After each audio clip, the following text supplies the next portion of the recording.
Good evening everyone, welcome to Mathshala. हम लोग discuss कर रहे थे सीक्वेंस ऑफ फंक्शंस, यानी कि जो सीक्वेंस के अंदर टर्म्स होते थे, each output was a function, है ना। इसका बिहेवियर, इसका कन्वर्जेंस हम लोग देख रहे थे। तो क्योंकि इसमें डिजिट्स नहीं है, तो इसका कन्वर्जेंस जो है वो हर फंक्शन से, यानी लेटेस्ट से वन रखने पर फर्स्ट फंक्शन मिल रहा है, यहाँ पे सेकेंड फंक्शन मिल रहा है, and suppose and we are getting nth function and so on. तो हमें इसका कन्वर्जेंस दो पार्ट में, मतलब हमने इसको स्टडी किया। पहला कौन सा था? Point wise. और दूसरा हम लोग आज डिस्कस करेंगे, दैट इज यूनिफॉर्म, है ना। दो तरह के कन्वर्जेंस हैं, पॉइंट वाइज और यूनिफॉर्म। इसको आप बिल्कुल कंटिन्यूटी और यूनिफॉर्म कंटिन्यूटी जैसा समझ सकते हैं। जो डिफरेंस कंटिन्यूटी और यूनिफॉर्म कंटिन्यूटी में रहता है, वही डिफरेंस आप समझ लीजिए पॉइंट वाइज कन्वर्जेंस और यूनिफॉर्म कन्वर्जेंस में। आगे देखते हैं, जैसा कि हमने अगर कोई एग्जांपल लिया है ना, कल की क्लास में हमने ऑलरेडी डिस्कस कर रखा है, पर ठीक है थोड़ा सा देख लीजिए। अगर हमने डिस्कस किया ओपन 0 क्लोज्ड 1, तो सबसे पहले हम लोग इसका कन्वर्जेंस चेक करने के लिए क्या बनाते हैं? पहले सबसे पहले क्या बनाते हैं? Point sequences. जब पॉइंट, हर पॉइंट सीक्वेंस कन्वर्ज कर जाती है किसी अल्फा पे, वो alpha, beta, gamma, different different limits हो सकती हैं। अगर वो सिर्फ कन्वर्ज भर है तो हम ऐसे सीक्वेंस को कहते हैं पॉइंट वाइज कन्वर्जन।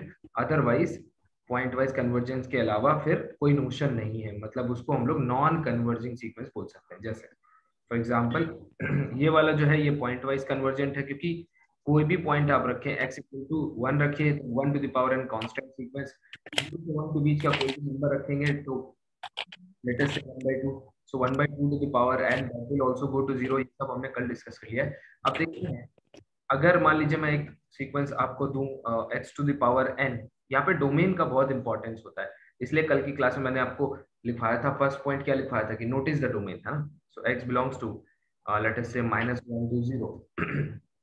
तो अब यहाँ पर आप एक चीज देख पाएंगे, अगर आप x इक्वल टू -1 ले लें, ठीक है, तो क्या पॉइंट सीक्वेंस बनेगा? पॉइंट सीक्वेंस बनेगा fn at -1 will be -1 to the power n, ठीक है, -1 to the power n, which is non converging, finite oscillator, है ना, finite oscillator. non converging, hence total sequence is also non converging. It's not point wise convergent, है ना, not point wise convergent। आगे बढ़ते हैं, है ना। यानी कि हर डोमेन के हर पॉइंट को उठाइए, उस पॉइंट पे जो है वो सीक्वेंस का नेचर चेक करिए। अगर हर पॉइंट पे फंक्शन कन्वर्ज कर रहा है तो वो कहलाता है पॉइंट वाइज कन्वर्जेंस, अदरवाइज वो नॉन कन्वर्जिंग, है ना। तो आप पूछेंगे सर यूनिफॉर्म कन्वर्जेंस कब होता है? तो देखिए पहले पॉइंट वाइज को और डिटेल में थोड़ा सा समझ लेंगे। देखिए जैसे कि हमने x to the power n को स्टडी किया कहाँ पर? ओपन 0 1। तो हमें जो लिमिट फंक्शन मिला था, है ना, इधर मैं आपसे पूछूं लिमिट फंक्शन, तो लिमिट फंक्शन क्या मिला था? आप कहोगे सर इसके बीच का कोई भी नंबर उठाओगे, इस पे रखोगे तो ये जो भी सीक्वेंस बनेगा वो क्या बनेगा?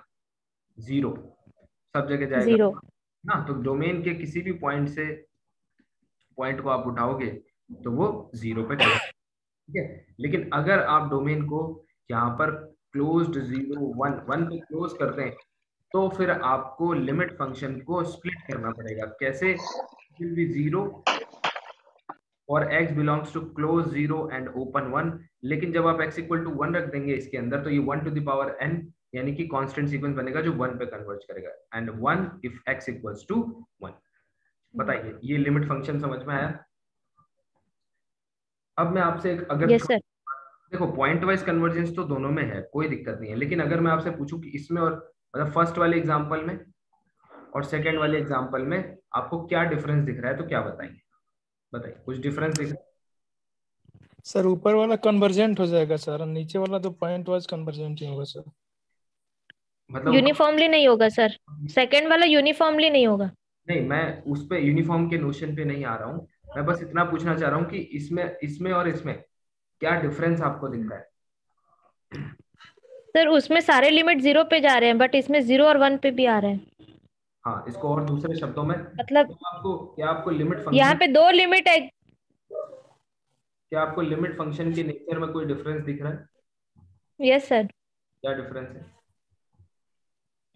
सर वहां पे एक ही था, यहाँ पे दो आ रहे हैं। तो चलिए, नहीं नहीं, ऐसा नहीं, अच्छे बच्चों की तरह हम लोग बताएंगे। यहाँ पे देखिए, इस फंक्शन को ध्यान से देखो और इस फंक्शन को ध्यान से देखो, सब भूल जाओ। केवल ये बताओ, अगर मैं ये दो फंक्शन लिख दूं तो आप क्या बोलेंगे, इसमें और इसमें क्या डिफरेंस है? सर ऊपर वाला कांस्टेंट फंक्शन हो गया सर, ओके। Zero function. ठीक है। सर और इसमें एट x इक्वल्स टू 1 और पे ये तो लिमिट एग्जिस्ट नहीं कर रही है ना सर, x बिलोंग्स टू 0 1 और x इक्वल टू 1। एग्जैक्टली, यही मुझे चाहिए, है ना? तो समझ लीजिए, क्वेश्चन को समझ लीजिए, फिर देखिए इसका मतलब ये है कि ये कंटिन्यूअस फंक्शन है और ये यस एक, सर, ये कंटिन्यूअस डिसकंटिन्यूअस हो गया। है ना? यूनिफॉर्म कंटिन्यूटी बस यहीं से फेल हो जाती है ना? क्यों? यूनिफॉर्म कंटिन्यूटी का रूल है, अगर सीक्वेंस ऑफ कंटिन्यूअस फंक्शन यहाँ से आ रहे हैं, है ना, और कन्वर्जेंस जो है वो यूनिफॉर्म है, तो जो आउटपुट हम्म। आना चाहिए वो भी कंटिन्यूअस फंक्शन आना चाहिए, जो लिमिट फंक्शन होना चाहिए वो भी कंटिन्यूअस होना चाहिए। ये यूनिफॉर्म कन्वर्जेंस का पहला रूल है ना? जबकि ओके। पॉइंट वाइज कन्वर्जेंस में ऐसा कुछ नहीं है, यानी कि सेकंड वाला जो है ये पॉइंट वाइज तो है, यूनिफॉर्म नहीं हो सकता। क्यों? क्योंकि x to the power n को अगर आप एक्सपेंड करें तो x एक्स स्क्वायर, n की वैल्यू 1 2 3 4 रखिए, ये मिलेगा। यहाँ पे आप देख पा रहे हैं इस पैटर्न का हर टर्म जो है, क्या वो कंटिन्यूअस फंक्शन है, एक कंटिन्यूअस फंक्शन को रिप्रेजेंट कर रहा है?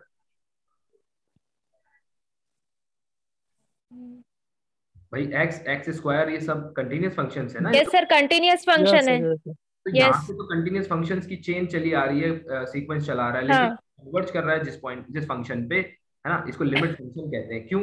यहाँ पे लिमिट एक नंबर नहीं है, लिमिट एक फंक्शन है, ठीक है, तो इसको लिमिट फंक्शन। तो यहाँ पे आप देख पाएंगे कि ये डिसकंटिन्यूअस फंक्शन है। ऐसा यूनिफॉर्म कन्वर्जेंस में बिल्कुल नहीं होना चाहिए। यूनिफॉर्म कन्वर्जेंस का सबसे पहला और सबसे इंपॉर्टेंट रूल है, इसी से डिस्कार्ड कर दिया जाता है कई बार, ठीक है? तो आइए सबसे पहले समझ लेते हैं कि पॉइंट वाइज कन्वर्जेंस जो है, अगर आपसे कोई पूछे पॉइंट वाइज कन्वर्जेंस क्या है, तो आप कहोगे देखो सर, एफ एन एक्स अगर कोई सीक्वेंस है, सीक्वेंस ऑफ फंक्शन है, सीक्वेंस ऑफ फंक्शन का मतलब क्या होता है, जिसमें हर टर्म क्या हो, एक फंक्शन हो, है ना? हम्म। नंबर ना हम्म। हो कि फंक्शन हो। मतलब पहले क्या होता था, एन स्क्वायर एक सीक्वेंस है, उसका जो आउटपुट आता था 1 4 9, ये एक नंबर हुआ करता था। इन नंबर्स पे अगर मैं फंक्शन को रिप्लेस कर दूं, है ना, इन नंबर्स की जगह अगर मैं फंक्शंस को रिप्लेस कर दूं, तो बड़ी क्लियर सी बात हो जाती है कि वो जो है सीक्वेंस किसका बन जाता है, सीक्वेंस ऑफ फंक्शन बन जाता है ना? अगर अब मैं आपसे पूछूं कि इसका कन्वर्जेंस अगर मुझे एफ एक्स पे क्या दिखाना है, पॉइंट वाइज, पॉइंट वाइज, तो बताइए कब कोई पैटर्न एफ एन एक्स किसी पैटर्न किसी लिमिट फंक्शन एफ एक्स पर पॉइंट वाइज कन्वर्जेंट होगा? तो आप कहोगे सर कोई भी पॉइंट उठाओ, है ना, x इक्वल टू अल्फा उठा लो, मान लो x इक्वल टू अल्फा आपने चूज किया डोमेन में से, तो जो पॉइंट वाइज पॉइंट सीक्वेंस बनेगी एफ एन अल्फा, वो जो है वो कन्वर्ज करनी चाहिए, चाहे किसी भी पॉइंट पर करे। यही है point wise convergence. And for every x, है ना, यानी कोई भी डोमेन से कोई भी पॉइंट उठाओ, बताइए यस और नो। Yes sir. अब यस आप सर। देखिए इसका फॉर्मल डेफिनेशन, क्यों?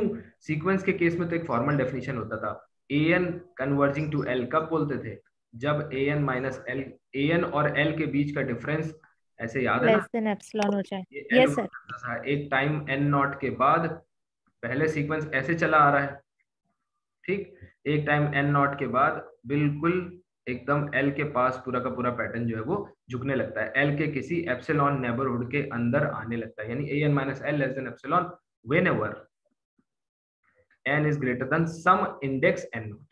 और मैंने आपको बताया था कि इसी को समझाने में और समझने में बहुत लोग समय लगा देते हैं, लेकिन ऐसे समझोगे तो कभी जिंदगी में नहीं भूलोगे, एन नॉट। क्या इस तरह की डेफिनेशन यहाँ नहीं होनी चाहिए? बिल्कुल होनी चाहिए। क्यों? क्योंकि अगर आप एफ एन एक्स लिख रहे हैं और एक्स का कोई value x belongs to I choose करें, तो ये भी एक क्या हो गया, ये जो सीक्वेंस है ये पॉइंट सीक्वेंस नहीं बन गया? हम्म। तो फॉर्मल डेफिनेशन है वो कुछ ऐसे जो उन लोगों ने सीक्वेंस में पढ़ी थी, वही फॉर्मल डेफिनेशन हम लोग यहाँ पढ़ेंगे। क्या a sequence of functions f and x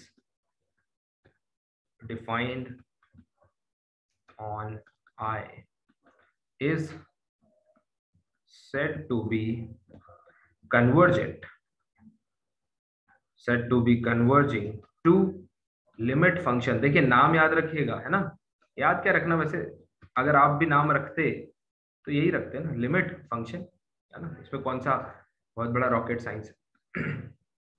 limit function f x if अब जानते हैं आप, जैसे हमने वहां डेफिनेशन बनाई थी क्या, इसीलिए कहते हैं ना बेस अच्छा हो तो आगे के concept mod fx less than epsilon whenever, कब कोई पूछे इसकी क्या जरूरत है, कह दो इसकी जरूरत इसलिए है कि अगर मान लीजिए सीक्वेंस है, यहीं से आप अगर डिस्टेंस नाप मेजर करने लगोगे तो ये एप्सिलॉन से बड़ी हो जाएगी, है ना। इसका मतलब ये नहीं है कि ये नॉन कन्वर्जेंट है, अगर कन्वर्जेंट है तो कहीं ना कहीं जाके एक टाइम आएगा जब वो पैटर्न किसी नंबर पे जाएगा, वही टाइम कहीं ना कहीं वाला वो जो इंडेक्स है उसी को एन नॉट कहते हैं, है ना। पीछे से मेजर करोगे थोड़ी, तो वेन एवर, कब n is greater than some n not, यानी for if for any given epsilon, है ना, for any given epsilon positive there exist n not such that, ठीक है। अब आप मुझे बताएंगे कि n नॉट किस पे डिपेंड करना चाहिए। ये जो n नॉट है, आप कहोगे सर एप्सिलॉन पे डिपेंड करेगा, मतलब आपको कितनी डिस्टेंस चाहिए, अगर इतनी डिस्टेंस चाहिए तो ये n नॉट है। मान लीजिए आपको डिस्टेंस जो है वो रिवाइज्ड, यानी कि आपको चाहिए कि हमारा पैटर्न l के इतना क्लोज हो, तो आपको n नॉट ये चूज करना पड़ेगा, थोड़ा आगे वाला इंडेक्स, मतलब हो सकता है इसकी वैल्यू हो 50, ये a 50 के बाद आएगा और यहाँ पे a 60 आ जाए मान लो, इसके बाद ऐसा हो पाएगा, है ना। तो यानी कि आपने देखा था कि एप्सिलॉन जितना छोटा आपको लेना है एन नॉट उतना बड़ा लेना पड़ता है ना। तो इसका मतलब पहले के केस में एन नॉट किसका फंक्शन हुआ करता था कि कितना एप्सिलॉन यानी कितना क्लोज आपको चाहिए एल के, ठीक है। क्या यहाँ पे कोई और फैक्टर भी है जिसका फंक्शन मतलब जिस पे डिपेंड करेगा एन नॉट का चॉइस?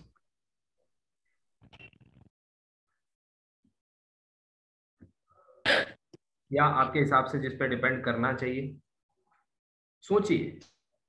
अच्छा एक बात बताइए, एफ एन एक्स ये क्या है, पॉइंट सीक्वेंस है, तो अगर मैं x का वैल्यू चेंज कर दूंगा तो ये अलग नहीं हो जाएगा? यस अगर मैंने x का वैल्यू चेंज किया तो ये सेटअप अलग हो जाएगा, ये x यहाँ पे अलग, यहाँ पे अलग, ये चाहे फिक्स भी रह जाए, लेकिन किसी x के लिए हो सकता है कि n नॉट पहले मिल जाए, किसी x के लिए हो सकता है n नॉट बाद में मिले।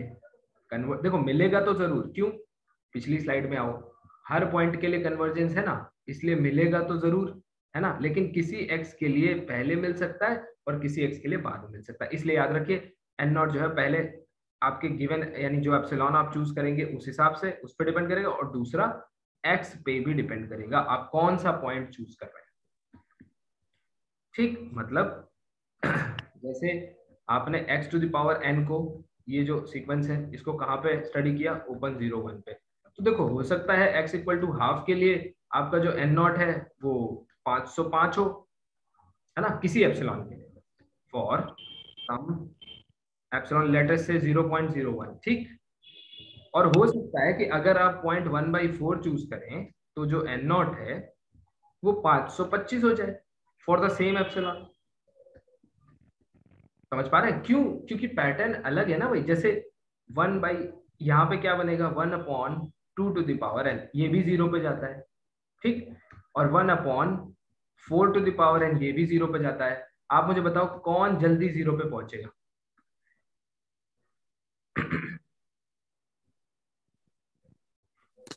1/4 है 4 1/8, अब यहाँ देखोगे 1/4 1/16 1/64, कोई भी बच्चा बता देगा कि सर ये जल्दी पहुंचेगा, इसका कन्वर्जेंस फास्टर है, तो जो जल्दी पहुंचेगा वो एल के करीब भी जल्दी पहुंचेगा, है कि नहीं? यानी कि इसका एन नॉट पहले आ जाएगा। आप समझ में यस आया सर। कि एक्स को चेंज करने पर एन नॉट का वैल्यू कैसे चेंज हो सकता है ना? इसलिए यहाँ के केस में अब याद करो, है ना? जैसे अगर मैं आपको इसको थोड़ा सा रिलेट करके बताऊं, किससे? कंटिन्यूटी से। किसी पॉइंट, कोई डोमेन है, ये आई डोमेन है, कोई पॉइंट है x equal to a, continuity a पर चाहिए तो f x minus a f of a less than epsilon हो जाता है, ठीक है? Whenever x minus a is less than delta, मान लो अब मैंने चूज कर लिया बी पॉइंट, कोई पॉइंट, ये देखो यहाँ का point x equal to b choose कर लिया, है ना? x इक्वल टू बी, और देन अगर मैं x minus a less than delta, यानी डेल्टा अगर मैं फिक्स रखूं तो क्या गारंटी है कि मेरा एप्सिलॉन फिक्स होगा?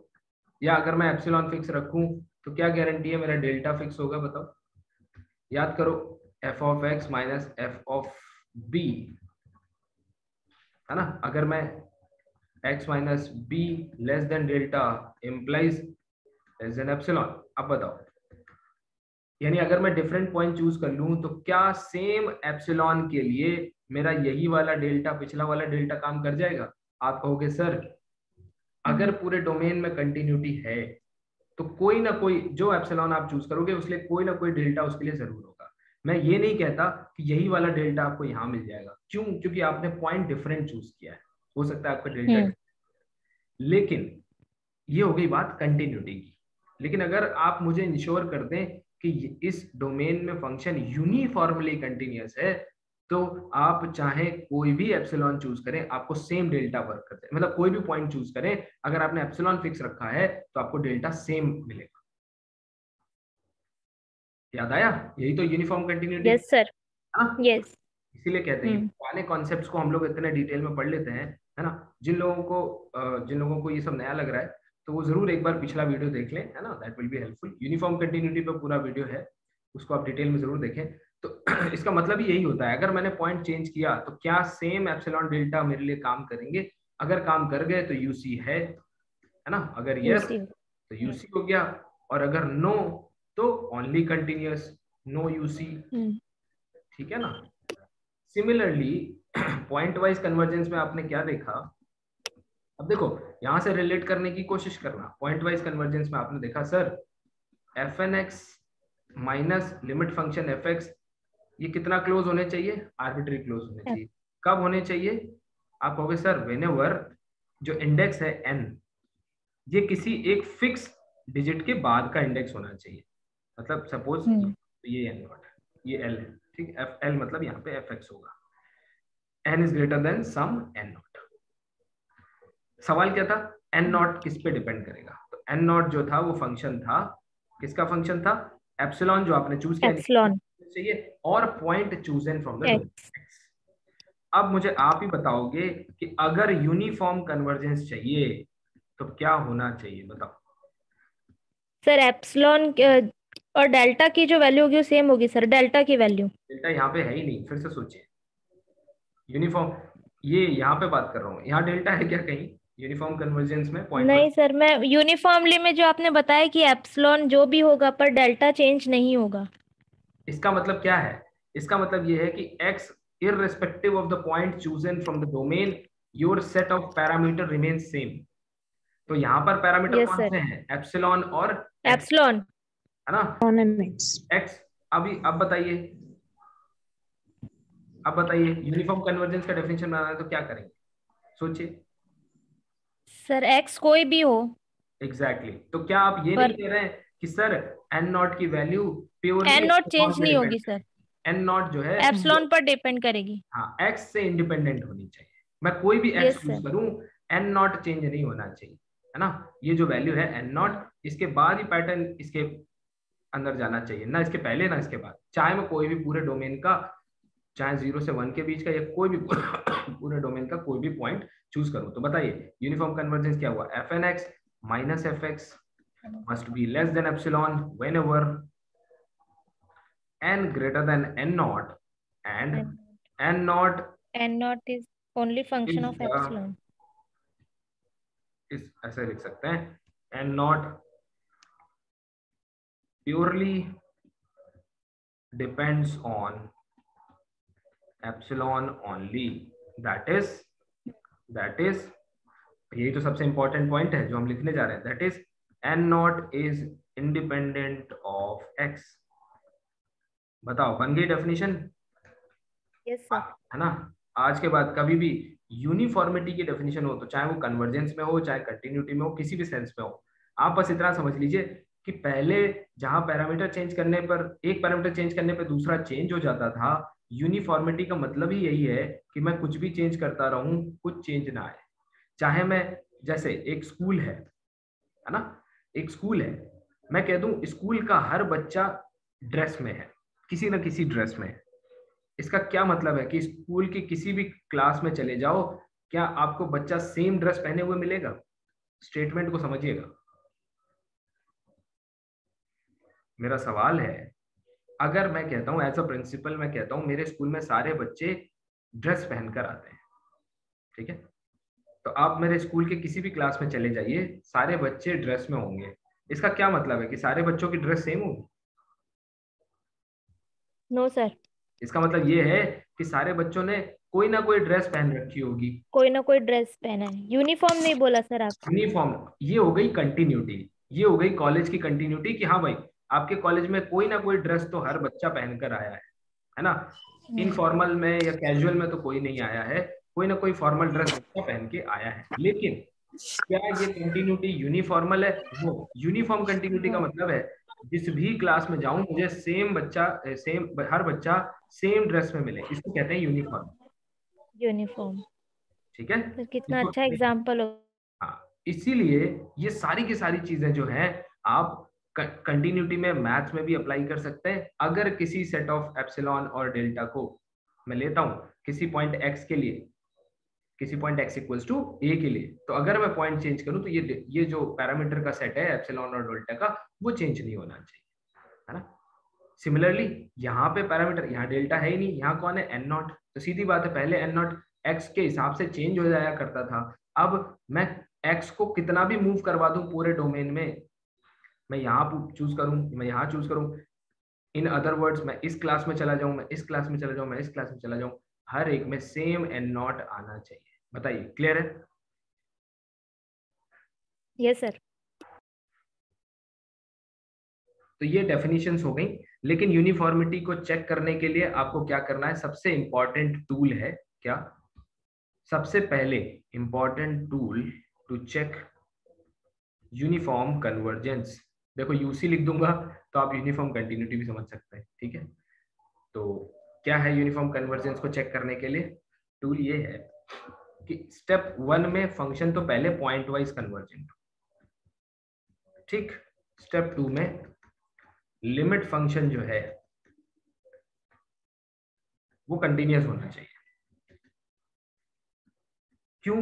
अगर लिमिट फंक्शन ही कंटिन्यूअस नहीं हुआ तो तुरंत बोल सकते हो, है ना. नोट यहां पे लिख दीजिए, if limit function is not continuous, तो फिर तो कभी यूनिफॉर्म हो ही नहीं सकता, है कि नहीं. Then your sequence of function f n x can never be uniformly continuous, sorry uniformly convergent, है ना. तो लिमिट फंक्शन की कंटिन्यूटी बहुत इंपॉर्टेंट है. तो अब अगर मैं आपसे एग्जांपल पूछूं, एक्स एफ एन एक्स मैं बनाऊं x to the power n, x belongs to closed 0 1, ठीक है. बताइए क्या यूनिफॉर्म कन्वर्जेंस है?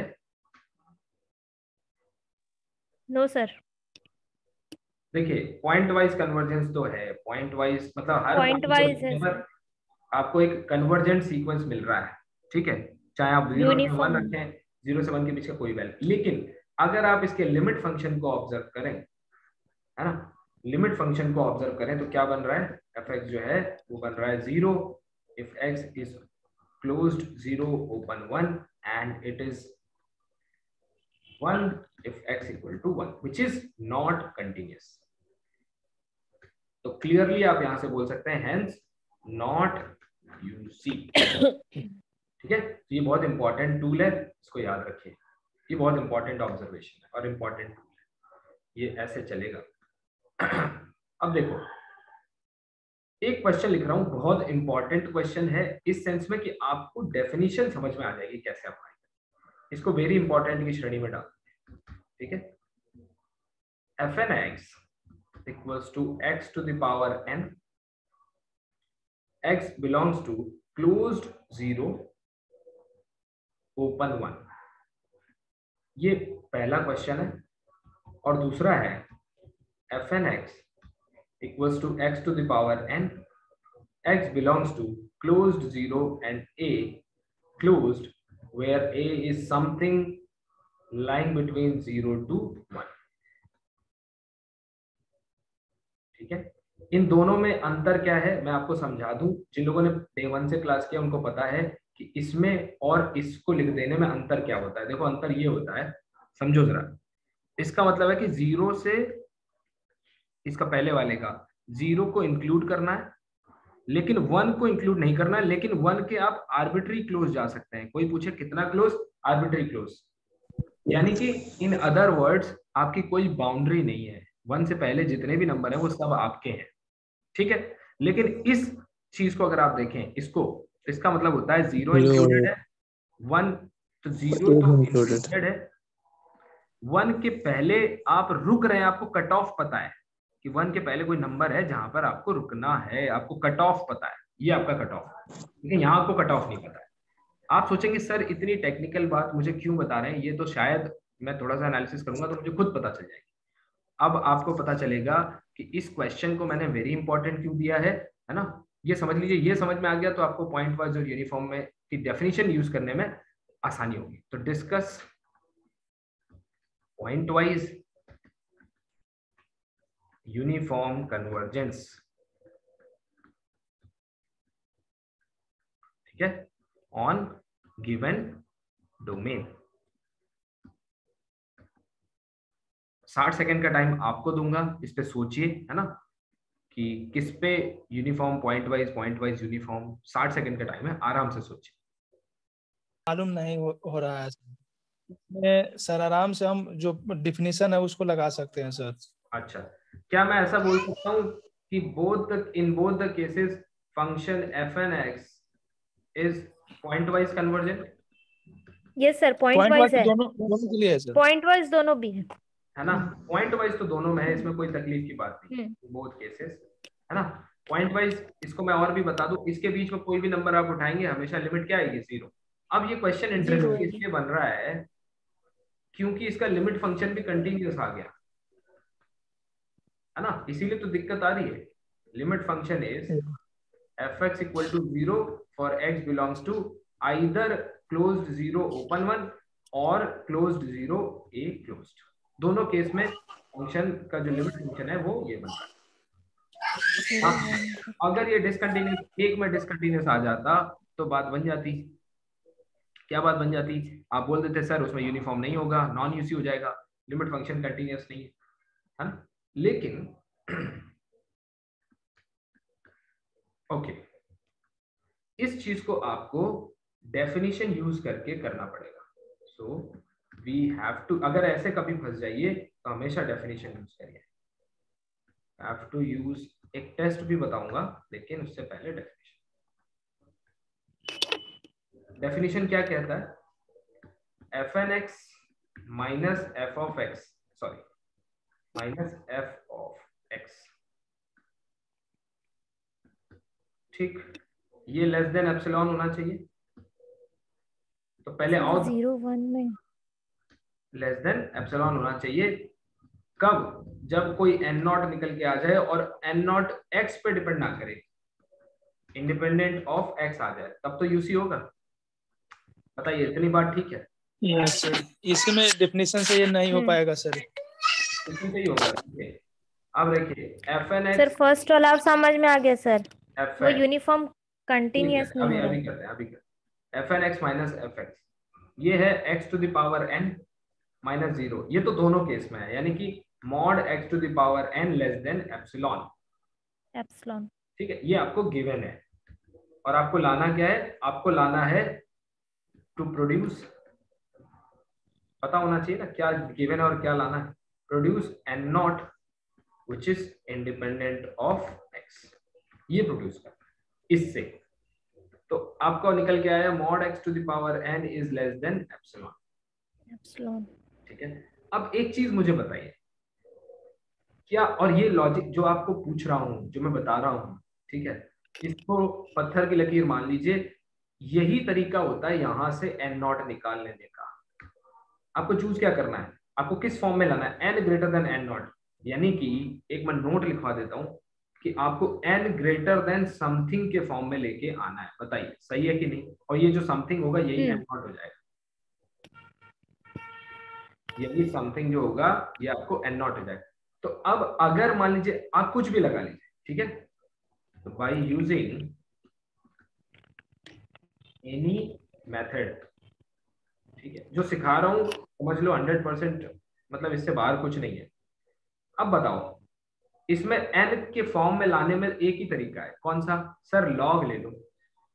जो बच्चे फंसते हैं वो कहाँ फंसते हैं वो बता रहा हूँ, ले लो लॉग, क्या आएगा, n log x x less than 1। अच्छा मॉड क्यों गायब कर देना है, क्योंकि भाई देखो एक्स जो है वो पॉजिटिव ही है ना, दोनों ही केसेस में positive. Logarithm less than log of epsilon, अब n less then log of epsilon upon log of x। अब बच्चे गलती करते हैं, सर इसको n नॉट ले लो, और देखो n नॉट जो है वो x पे डिपेंड कर रहा है, इसका मतलब ये यूसी यूनिफॉर्मली कन्वर्जेंट नहीं है। यही तो सबसे बड़ा ब्लंडर है, ये टोटल गलत है। क्यों, पहला पॉइंट गलत है आपका ये वाला, आपको n ग्रेटर देन समथिंग के केस में सॉल्व करना चाहिए, आप लेस देन में सॉल्व कर रहे हैं। दूसरा, यहाँ x देख के डिसाइड मत करो कि ये डिपेंड कर रहा है कि नहीं कर रहा है, ठीक है, कभी मत करो, एनालिसिस पे बिलीव करो, ठीक है। तो ट्रस्ट ऑन एनालिसिस, कभी x देख के ट्रस्ट ऑन एनालिसिस, और एनालिसिस 35 लेक्चर से तो यही कर रहे हैं चलो आगे बढ़ते हैं। इसका मतलब कोई there has to be some different way, there has to be some different thing, है ना। क्या होना चाहिए यहाँ पे, आइए देख लेते हैं। अगर मैं यहां पर, ठीक है, एक रास्ता अपनाऊं और मैं इसको लिख दूं 1 upon x to the power n, तब क्या यहां पर मैं 1 upon greater than 1 upon epsilon कर सकता हूं? सही है, देखना बहुत लोगों को रास्ता मिल जाएगा यहां से। अब आ जाएगा, अब लॉग ले लो, n log 1 by x greater than log 1 upon epsilon, ठीक। n greater than log of 1 upon epsilon upon log of 1 by x। पहली दिक्कत तो सॉल्व हो गई, क्या सर, जो n नॉट आने वाला है वो क्या है, log of 1 upon epsilon upon log of 1 by x। अब देखो यहाँ गलती बच्चे क्या करते हैं, इतना निकाल लेने के बाद भी गलत हो जाता है, क्या वो बोलते हैं सर ये देखो x, यानी x चेंज करोगे n नॉट चेंज हो जाएगा। मैंने कहा अच्छा n नॉट चेंज हो जाएगा, याद रखना 1 बाई एक्स का ओपन 0 1 में एनालिसिस और 1 बाई एक्स का क्लोज्ड a से 1 में एनालिसिस। अगर किसी को याद हो तो बस समझ लो कि वही कॉन्सेप्ट यहाँ पे इस्तेमाल होना है। ये फंक्शन अनबाउंडेड है लेकिन ये फंक्शन बाउंडेड है, ये फंक्शन बाउंडेड है, और इसका बाउंड कौन है, 1 बाई ए है, ये ब्यूटी है इसकी, और यही ब्यूटी यहाँ इस्तेमाल हो रही है। आओ देखें n नॉट क्या है, okay, n not is log of 1 upon epsilon log of 1 by x, ठीक। अब x के दो हिस्से हैं, पहला हिस्सा कहता है कि क्लोज्ड 0, अच्छा 0 ले आया, एक काम करते हैं 0 पे ओपन ले लेते हैं क्योंकि फिर ये डिफाइन नहीं होगा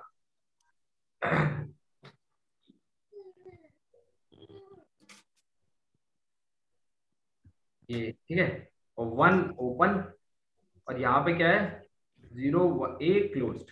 चलो अच्छा 0 ले भी लो, क्या करना, हमें क्या फर्क पड़ता है, यहाँ पे इन्फिनिटी हो जाएगा, ये वैल्यू इन्फिनिटी, तो एन नॉट जीरो ही होगा, कोई बहुत बड़ी वैल्यू थोड़ी आएगी। चलो क्लोज ले लो, कोई बात नहीं, ठीक है, एनालिसिस ही करना है ना। आप कहोगे सर यहाँ पे और यहाँ पे मुझे एक ही फर्क समझ में आता है कि यहाँ पे x can go arbitrary close to 1, जबकि यहाँ पर x हैज अपर लिमिट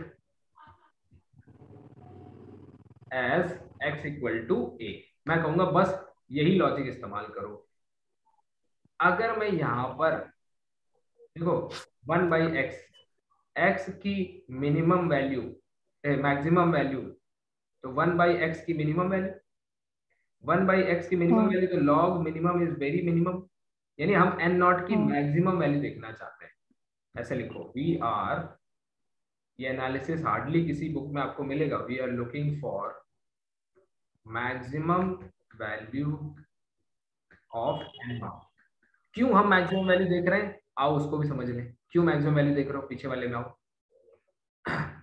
एक बात बताओ, ये एनालिसिस जो था ये वाला, इसमें आपने कैसे पता किया कि 1 बाई एक्स जो है वो इस डोमेन में बाउंडेड है?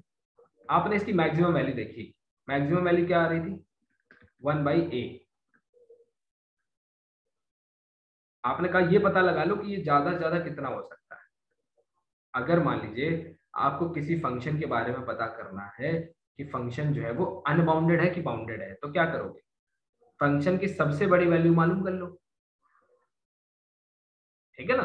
जैसे कोई घर है, अगर ये पता चल जाए कि इस घर में सबसे बड़ा आदमी जो है वो कितने साल का है, लेटर से 52 साल का है, 52 ईयर्स का है, तो बस 52 साल के, अब जो भी है वो सब नीचे है, समझ पा रहे हो।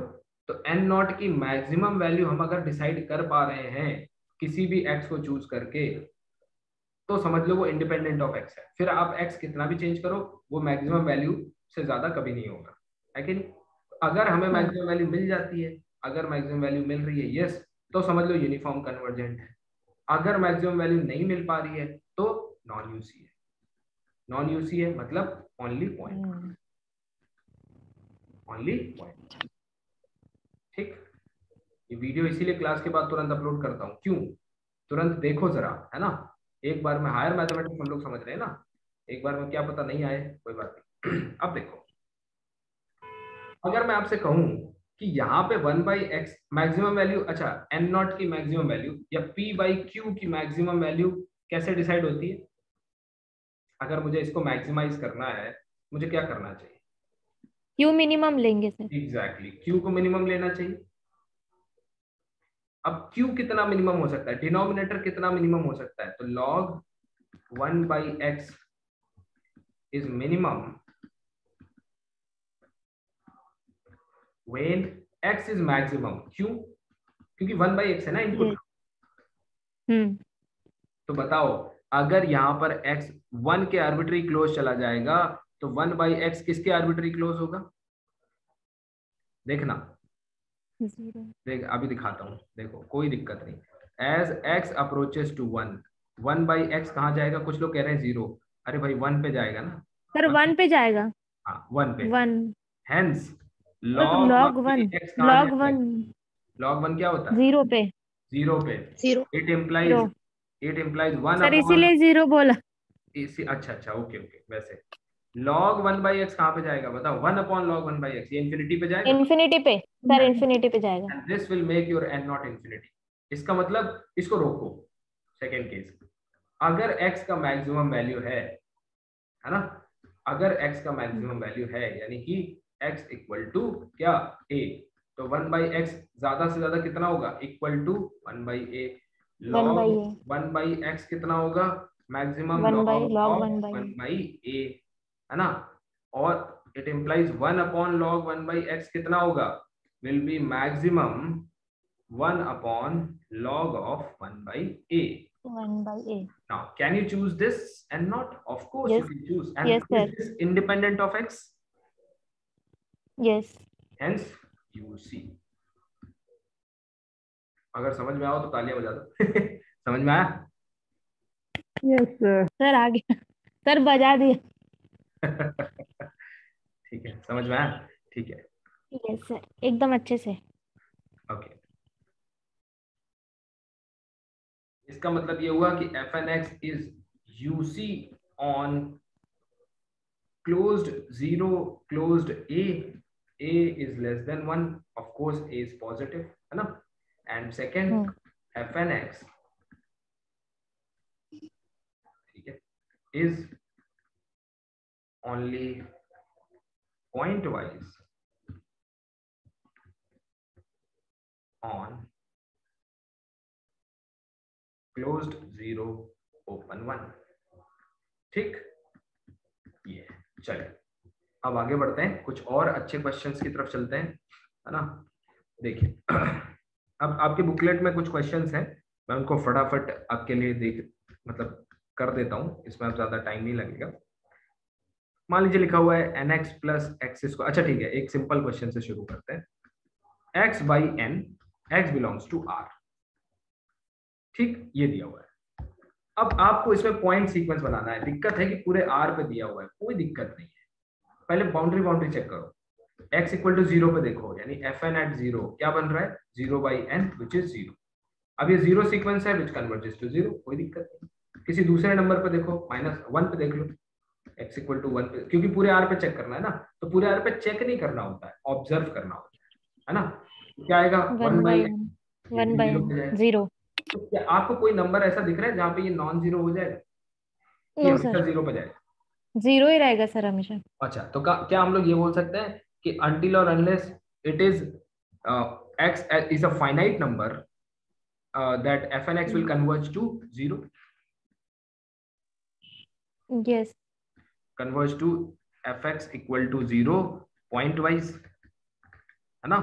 अब यहाँ पे एक दिक्कत है, क्या, जब लिमिट कंटिन्यूअस आ जाती है, ये कंटिन्यूअस फंक्शन है, तो पॉइंट वाइज के बाद आपको यूनिफॉर्म भी चेक करना पड़ता है. तो मैं आपको 60 सेकंड का टाइम दूंगा, यूनिफॉर्म कन्वर्जेंस को चेक करके बताइए.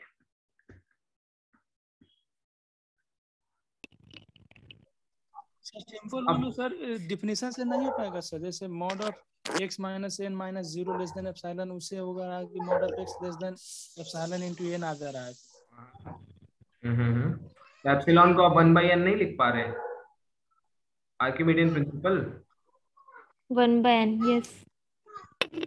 आप समझ रहे हैं. एप्सिलॉन को लिख देंगे सर. यस सर, लिख देंगे आर्किमिडियन प्रॉपर्टी. अभी देखिए, इसीलिए कहते हैं भाई, सब पुरानी चीजें, पुरानी क्लास बेकार थोड़ी हुई है. अपन ने इतना टाइम दिया है बेसिक्स पे, तो आगे बहुत आसान होने वाला है. अभी देखिए अब देखिए, एक छोटी सी चीज डिस्कस करूंगा आपसे कि बार बार यूनिफॉर्म कन्वर्जेंस को चेक करना डेफिनेशन से थोड़ा सा ट्रिकी काम है. तो एक टेस्ट है, सो टेस्ट फॉर, इसको कहते हैं MN test for uniform convergence. ये यूनिफॉर्म कन्वर्जेंस को चेक करने के काम में आता है. ठीक है, so let fnx converges to fx pointwise. ठीक, पॉइंट वाइज तो देखो सबसे पहले करना ही चाहिए, and supremum of fnx minus fx is less than, sorry, is equal to 1 by कह रहा हूं, let us say this some mn and this is a real sequence, and limit mn is 0 as n approaches to infinity, then fnx converges uniformly. चिंता मत करो, अभी समझा देता हूं क्या है ये यूनिफॉर्मली. देखो वो कह रहा है पॉइंट वाइज तो पहले होना ही चाहिए, फिर ये जो डिफरेंस है ना, इस डिफरेंस का सुप्रीमम ले लो, मतलब पूरे डोमेन में जो आपको लग रहा हो मैक्सिमम, वो आप ले लो पहले. ठीक है, सुप्रीमम ले लो, है ना. तो आप देखेंगे सुप्रीमम लेने के बाद x गायब हो रहा है. क्यों x क्यों गायब हो रहा है? क्योंकि x की मैक्सिमम वैल्यू आपने ले ली है. समझ पा रहे हैं? x, जैसे अगर मैं आपसे बोलूं y equal to x square का x belongs to let us say 1,2 पे मैक्सिमम वैल्यू बताओ, तो क्या उसमें फिर x रहेगा? मैक्सिमम वैल्यू कितनी आएगी? 4. x गायब हो जाएगा, इसलिए x गायब हो गया है. अब पूरा का पूरा जो नया पैटर्न बनेगा वो n पे डिपेंड करेगा, यानी कि एक रियल सीक्वेंस मिल जाएगा हमें. उस रियल सीक्वेंस की लिमिट अगर 0 पे जा रही है तो समझ लीजिए क्या कि कन्वर्जेंस यूनिफॉर्म है। यूनिफॉर्मली।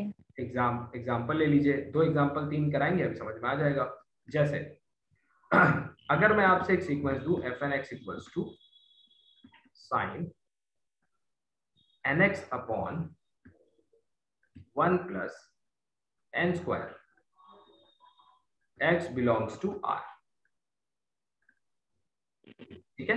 इसका पॉइंट वाइज और यूनिफॉर्म नेचर थोड़ा सा कोशिश करिए, 60 सेकंड का टाइम है, फिर मैं आपको बताऊंगा, कोशिश करिए।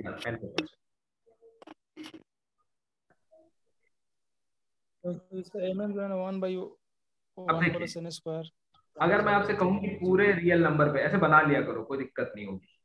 पूरे रियल नंबर पे कोई भी नंबर रखो, लेट अस से x इक्वल टू क्या रखा 0, तो आपका fn0 क्या बनेगा 0 बन जाएगा, जीरो सीक्वेंस, और जीरो सीक्वेंस 0 पे कन्वर्ट करता है। मान लो आपने ले लिया x इक्वल टू 1, तो fn(1) क्या बनेगा sin n upon 1 plus n square. आप जानते हैं कि sin n जो है ये एक बाउंडेड फंक्शन है, -1 से प्लस, बाउंडेड सीक्वेंस है -1 से +1 के बीच में, और ये जो है ये इन्फिनिटी पे, तो anything finite, finite upon infinity कहाँ जाता है 0 पे, 0%, है ना। तो इसका मतलब क्लियर है कि आप कोई भी नंबर लेंगे sin nx upon 1 plus n square, ये हमेशा जो है वो 0 पे ही कन्वर्ट करेगा पॉइंट वाइज। अब मान लीजिए यूनिफॉर्म चेक करना है, यूनिफॉर्म चेक करने के लिए एमएन टेस्ट लगाइए। क्या निकालिए सुप्रीमम, सुप्रीमम ओवर आर। क्यों ओवर आर, क्योंकि आर डोमेन दिया हुआ है, ठीक है।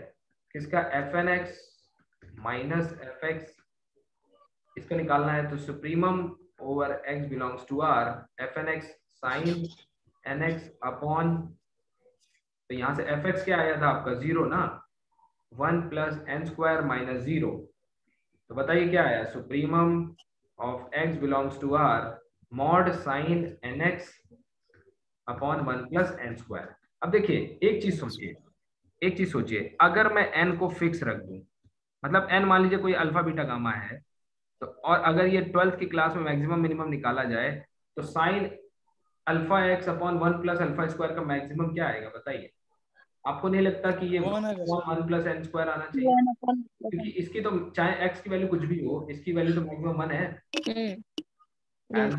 तो ये mn आ गया आपका, ये हो गया mn, and this is clearly going to 0। इसका मतलब क्या हो गया, इसका मतलब यूसी हो गया, है ना। It implies uniformly convergent. अब आते हैं अपने, बोल रहे हैं कि सर सुप्रीमम सर 1/2 होगा सर, जैसे n का मान 1 रख देंगे तो। देखिए किसकी बात कर रहे हैं यहाँ पे, या सर सुप्रीमम जो है, या सर देखिए आप कुछ भी ले लें यहाँ पे, ये जो सीक्वेंस बनने वाला है ये 0 पे ही जाएगा। हमें अल्टीमेटली हमारा जो एम है वो एम ये होना चाहिए कि क्या सीक्वेंस 0 पे जाएगा लास्ट बार। आइए देखें, ठीक है। देखिए आपको जो एग्जांपल मैंने दिया था, आप लोगों ने कहा सर डेफिनेशन से हो नहीं रहा, अभी देखना हो जाएगा। x/n, मैं आपको 2 इंटरवल देता हूँ, एक मैं देता हूँ x बिलोंग्स टू r, और दूसरा मैं आपको देता हूँ -1 to +1। यानी कि नोटिस करिए ये पूरा R है, और ये जो है वो ये फाइनाइट डोमेन है, और ये एक इनफाइनाइट डोमेन है। ये पहली नोटिस करने वाली बात है। दोनों पे आओ करें, देखो कोई भी वैल्यू लोगे पॉइंट वाइज लिमिट क्या आ जाएगी 0, this is point wise limit, तो पॉइंट वाइज कन्वर्जेंस तो है, ठीक। अब एमएन टेस्ट लगाओ, अगर यूनिफॉर्म देखना है तो। एमएन टेस्ट लगाया तो सुप्रीमम ओवर एनी डोमेन, वो हम देख लेंगे अभी, x/n माइनस 0, यानी fn(x) माइनस लिमिट क्या बना, supremum of x upon n। अब देखो, अब यहां से 2 चीजें हैं, अगर आपका डोमेन पूरा R है तो इस x/n में इसका सुप्रीमम फिर क्या हो जाएगा बताओ, इंफिनिटी हो जाएगा भाई। x n को फिक्स रख दिया, अगर मान लीजिए n, समझ रहे हैं, तो क्या आप इसका कोई भी बाउंड निकाल पाओगे, can you bound this x/n, मतलब n अगर फिक्स्ड है तो x की कितनी भी बड़ी वैल्यू आप ले सकते हैं, hence this is unbounded. Infinity लिखने की बजाय मैं इसको अनबाउंडेड लिखूंगा, दैट विल लुक बेटर। ठीक है, लेकिन अगर मैंने कोई फाइनाइट डोमेन ले लिया, लेट अस से -1 to +1 या ओपन 0 1 या कुछ भी फाइनाइट डोमेन ले लिया, तो जो इसकी मैक्सिमम वैल्यू होगी वो, यानी कि ये वैल्यू क्या बन गई, 1/n बन 1 गई। by n होगा। 1/n। अगर मैंने कोई तीसरा डोमेन ले लिया, लेट अस से मैंने ले लिया -2 to 2, तो बताओ क्या बनेगा, 2/n, 2/n। है कि नहीं। तो ये भी 0 पे जाएगा, ये भी 0 पे जाएगा, यानी कि इसमें बनेगा ओनली पॉइंट वाइज जब इनफाइनाइट डोमेन होगा, और जब फाइनाइट डोमेन होगा तो यूनिफॉर्म। सर यानी कोई भी बाउंडेड अगर सेट पर ले ये फंक्शन सर, तो वो हमेशा यूसी हो जाएगा सर। एग्जैक्टली अगर कोई बाउंडेड सेट होगा तो यूसी हो जाएगा। इसीलिए आपको जब मैंने आर दिया तो आप एप्सिलॉन एन नॉट नहीं निकाल पाए। यस सर, वही दिक्कत थी। वो चला जा रहा था एन एफ, भाग रहा था एग्जैक्टली सर डिफिनीशन से। बिल्कुल बिल्कुल। ठीक है, अब देखिए अब यूनिफॉर्म कन्वर्जेंस में और पॉइंट वाइज कन्वर्जेंस में, यूनिफॉर्म कन्वर्जेंस के जो कुछ रिजल्ट है वो मैं आपको लिखवा देता हूं, है ना। जैसे बिहेवियर यूनिफॉर्म कंटिन्यूटी का है ना, सिमिलर रिजल्ट्स यूनिफॉर्म कन्वर्जेंस के भी है। यानी अगर आप उनको पैटर्न का हर फंक्शन क्या दे दो, बाउंडेड, मतलब हर फंक्शन अपने आप में बाउंडेड हो, और कन्वर्जेंस जो है वो क्या हो, यूनिफॉर्म कन्वर्जेंस हो, तो जो लिमिट फंक्शन होता है वो भी क्या होता है, बाउंडेड। इधर है आपका सीक्वेंस यानी पैटर्न, और इधर है आपका लिमिट फंक्शन। ठीक, लिमिट फंक्शन। आप पूछोगे सर एक बात बताओ, अगर पॉइंट वाइज कन्वर्जेंस है तब ये गारंटी नहीं मिल सकती है क्या। तो बिल्कुल वैसी बात है, इसमें भी 1/nx ही आपकी मदद करेगा। ठीक है, दूसरा, अगर ईच टर्म पैटर्न का क्या है, कंटिन्यूअस है, और कन्वर्जेंस क्या हो, यूनिफॉर्म हो, तो गारंटी आपको केवल यूनिफॉर्म से मिलेगी। तो रिजल्ट क्या आना चाहिए, कंटिन्यूअस। कंटिन्यूअस होता है वो कंटिन्यूअस होता है। अगर हर फंक्शन रीमान इंटीग्रेबल है, हर फंक्शन इंटीग्रेबल है in the sense of Riemann, और कन्वर्जेंस क्या हो, यूनिफॉर्म हो, कन्वर्जेंस क्या हो, यूनिफॉर्म हो, तो हमारा रिजल्टेंट भी रीमान इंटीग्रेबल होना चाहिए। अगर हर फंक्शन डिफरेंशिएबल है, ठीक, और कन्वर्जेंस यूसी है, तो लिमिट फंक्शन भी डिफरेंशिएबल होना चाहिए। यानी कि जैसा आप उसको दोगे, यूनिफॉर्म कन्वर्जेंस आपको रिजल्ट में वैसा ही दे देगा, very similar to uniform continuity, है ना। इसमें एक इंपॉर्टेंट प्रॉपर्टी है जिसको हमें फोकस के साथ देखना है, बहुत इंपॉर्टेंट है ये समझ लो वेरी सर यूनिफॉर्म कंटिन्यूटी में रीमान इंटीग्रेशन वाला टॉपिक नहीं पढ़े, उसमें भी ये लागू हो सकता है सर। देखिए यूनिफॉर्म कंटिन्यूटी में रीमान इंटीग्रेबिलिटी का मतलब ही नहीं है, पूछे क्यों। देखिए यहाँ पे क्या है, हर टर्म जो है वहां पे आप यूनिफॉर्म कंटिन्यूटी में जब देखते हैं तो एक फंक्शन के अंदर सेट का इनपुट करते हैं, आउटपुट में आपको एक सेट मिलता है, इसलिए हम लोग वहां पे क्या देखते हैं कि कॉची है कि नहीं, बाउंडेड है कि नहीं, कन्वर्जेंट है, ये सब देखते हैं। क्या सेट कभी रीमान इंटीग्रेबल हो सकता है, बताइए। आप इनपुट, रीमान इंटीग्रेशन का कांसेप्ट अभी बहुत भूल गए हैं सर, थोड़ा भी नहीं हमको अथी मैं पूछ करना रहा पड़ेगा। हूँ, मैं तो इतनी छोटी सी बात पूछ रहा हूँ, क्या इंटीग्रेबिलिटी सेट के लिए होती है कि फंक्शन के लिए होती फंक्शन के लिए होता है सर। है। तो एफ एक्स के अंदर इनपुट तो सेट होता है ना, लेकिन एफ एन एक्स के अंदर इनपुट जो होते हैं वो फंक्शंस होते हैं, ये फंक्शन देखिए, होता है, यस सर यस सर। है ना। तो ये बुनियादी फर्क है, खैर कोई बात नहीं, ये डिफरेंशिएबिलिटी। अब आते हैं हम बहुत इंपॉर्टेंट रिजल्ट है, वो है, ये क्वेश्चन बहुत बार पूछा जाता है, limit n tends to infinity f n x, limit n tends to infinity f n x, limit x, sorry, limit n tends to infinity f n x. अगर इसका इंटीग्रेशन निकालना है f n x d x, x belongs to some interval I, then this will be equal to integral limit अंदर चला जाता है, इसको कहते हैं एक्सचेंज ऑफ लिमिट। इस प्रॉपर्टी का नाम है एक्सचेंज ऑफ। इस पे CSIR में क्वेश्चन भी आ चुका है 2-3 बार, देखते बताऊंगा कैसे आ चुका है। एक्सचेंज ऑफ लिमिट मतलब ये लिमिट जो है वो इंटीग्रेशन के अंदर चली जाती है। याद रखना इन जनरल अंदर नहीं जा सकती है, ठीक है। कब जाएगी? जब यूनिफॉर्म कन्वर्जेंस होगा। Limit n tends to infinity f n x d x, जैसे ही लिमिट अंदर जाएगी तो ये जो टर्म है ये क्या बन जाएगा? एफ एक्स बन जाएगा और रिजल्ट आता है एफ एक्स डी एक्स। जैसे एग्जाम्पल के तौर पे इस प्रॉपर्टी को अगर विजुअलाइज करना है, अगर मैं आपसे पूछूं what is limit n tends to infinity integral, है ना, x equal to 0 to a x to the power n dx। मान लो इसको सॉल्व करना आ गया, मतलब इसको भी सॉल्व करना है, x भी वेरी कर रहा है और n बाहर से वेरी कर रहा है। कई बार लोग n और x को एक साथ देख के फंस जाते हैं, तो इसको विजुअलाइज करो कैसे? एक सीक्वेंस ऑफ फंक्शन यूसी है सर ये, है ना। और दूसरा इंपॉर्टेंट प्रॉपर्टी कि ये यूनिफॉर्मली कन्वर्ज करता है कहाँ? 0 to a पे। ना converges to 0 in 0 to a, जो 0 गिवन to है उसमें कन्वर्ज करता है। So now Yes. है ना, सो नाउ यूजिंग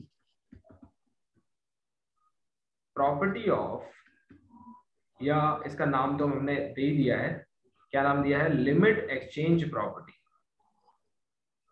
एक्सचेंज कहो या फिर इंटरचेंज कहो, यानी बाहर के लिमिट अंदर आ जाए। इन जनरल ऐसा नहीं होता, याद रखिए, लिमिट आप अंदर नहीं ला सकते जब तक आप श्योरिटी में ना आए कि ये यूसी है, यूनिफॉर्मली कन्वर्जेंट, ठीक है। Limit interchange, so now using limit exchange we have limit n tends to infinity integral 0 to a x to the power n dx is equal to, limit अंदर लेके आए, integral 0 to a limit x tends to n tends to infinity x to the power n dx। इसकी value पहले ही 0 हो चुकी है, तो 0 to a 0 dx, result क्या आ गया भाई? 0। और बहुत लोग क्वेश्चन छोड़ के चले आते हैं कि यार इसमें तो दोनों डबल डबल चीजें पूछ दी थी, हम क्या करते? बताइए, समझ में आया? यस है ना। ये बहुत इंपॉर्टेंट प्रॉपर्टीज हैं, इनको ध्यान में रखिए। ये खासकर ये लास्ट वाली इंटरचेंज ऑफ लिमिट, ठीक है। कल हम इसी लेक्चर को आगे बढ़ाएंगे। Thank you so much for joining, see you all.